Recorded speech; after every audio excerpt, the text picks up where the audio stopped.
మధ్య యుద్ధం భీకరంగా జరుగుతుంది. ఈ నేపథ్యంలో ఇరాన్ పై ఆంక్షలు విధించేందుకు అమెరికా సిద్ధమైంది. ఇరాన్ కు చెందిన 16 చమురు సంస్థలు 17 నౌకలను బ్లాక్ లిస్ట్ లో పెట్టింది. ఇరాన్ ఇజ్రాయెల్ మధ్య పరిస్థితులు ఉద్రిక్తంగా మారుతున్న సమయంలో ఇరాన్ పై సైబర్ దాడులు జరిగాయి. ఇరాన్ అణు కేంద్రాలే టార్గెట్ గా ఈ సైబర్ దాడులు జరిగినట్టు తెలుస్తుంది. దీంతో అమెరికా మిత్ర దేశాలకు ఇరాన్ వార్నింగ్ ఇచ్చింది.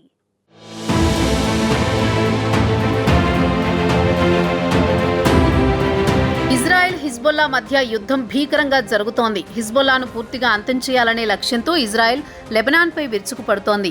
హిజ్బుల్లా స్థావరాలను వెతికి మరీ ఆ సంస్థ కమాండర్లను హతమారుస్తోంది. ఓవైపు హమాస్, మరోవైపు హిజ్బుల్లాకు ఇరాన్ సాయం చేస్తోంది. ఈ నేపథ్యంలో ఆ రెండు సంస్థల చీఫ్లను ఇజ్రాయెల్ హతమార్చడంతో ఇరాన్ ఇటీవల ప్రతీకార దాడి చేసింది. 180కి పైగా బాలిస్టిక్ క్షిపణుల్ని ఇజ్రాయెల్పై ప్రయోగించింది. అకస్మాత్తుగా ఇరాన్ చేసిన దాడికి ఇజ్రాయెల్ ఎదుర్కోవడంలో విఫలమవడంతో పలు క్షిపణులు ఇజ్రాయెల్ భూభాగంపై పడ్డాయి. దీంతో ఇరాన్పై తాము ప్రతీకారం తీర్చుకుంటామని, తగిన బుద్ధి చెప్తామని ఇజ్రాయెల్ ప్రధాని నెతన్యాహు హెచ్చరించారు. అంతేకాక ఇరాన్ ప్రజల్ని ఉద్దేశిస్తూ ఒక వీడియోను సైతం విడుదల చేశారు. త్వరలో ఇరాన్ ప్రజలకు స్వేచ్ఛ లభిస్తుందన్నారు.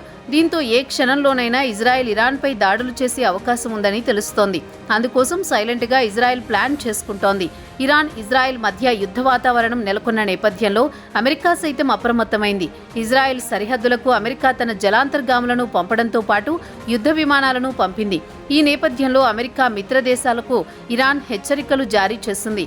ప్రత్యక్షంగా గానీ, పరోక్షంగా గానీ ఇజ్రాయెల్కు సాయం చేస్తే ఇరాన్పై దాడికి పాల్పడ్డట్టేనని, దీనిపై తీవ్రంగా స్పందించాల్సి ఉంటుందని హెచ్చరించింది.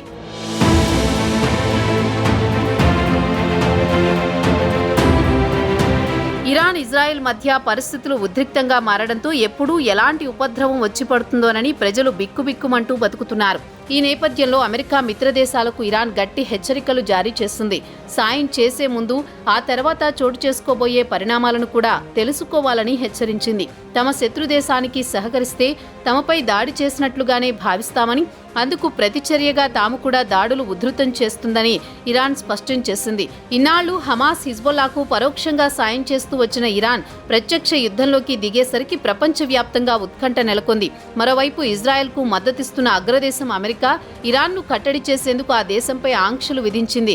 ఇజ్రాయెల్పై ఇరాన్ దాడికి ప్రతిస్పందనగా ఇరాన్కు నిధులు వచ్చే మార్గాలను దెబ్బతీయాలనే ఉద్దేశంతో ఇరాన్కు చెందిన పెట్రోలియం, పెట్రోకెమికల్ రంగాలపై యుఎస్ ఆంక్షలు పెంచినట్లు ట్రెజరీ డిపార్ట్మెంట్ తెలిపింది. ఈ క్రమంలోనే 16 సంస్థలను, 17 నౌకలను బ్లాక్ ప్రాపర్టీస్గా గుర్తించినట్లు వివరించింది. ఇవి నేషనల్ ఇరానియన్ ఆయిల్ కంపెనీకి మద్దతుగా ఇరానియన్ పెట్రోలియం, పెట్రోకెమికల్ ఉత్పత్తులను రవాణా చేస్తున్నట్లు ఆరోపించింది.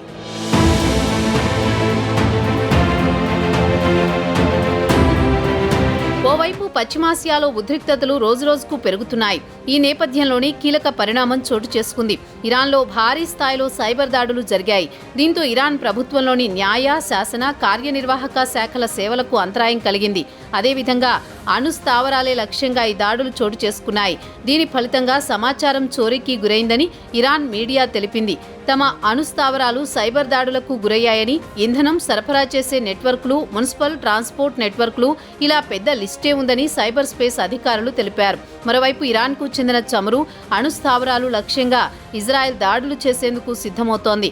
ఒకవేళ ఇజ్రాయెల్ అణు స్థావరాలపై దాడులు చేస్తుందన్న ఆందోళన మధ్య ప్రత్యామ్నాయాలపై దృష్టి సారించాలని అమెరికా అధ్యక్షుడు బైడెన్ నెతన్యాహుకు సూచించారు. ఈ తరుణంలోనే సైబర్ దాడులు జరగడం కలకలం సృష్టిస్తోంది.